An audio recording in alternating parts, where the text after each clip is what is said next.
Hello viewers, this video is to help you to upload your products on Etsy Marketplace using the Etsy integration app. To upload the products, you need to visit on the product section. Well, the product section contains all your products that you have in your app. To upload the products, let's proceed with the not uploaded section. Now, if you want to upload all your products in bulk, you need to check on this option.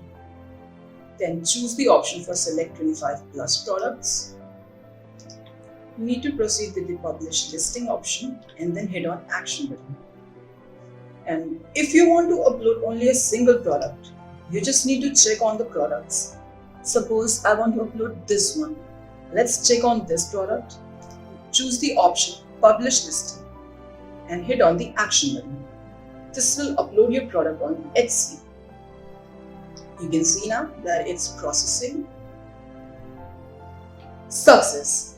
The product is now uploaded and you can see it in your Etsy shop. You can upload the other products in the same fashion as well. Thank you.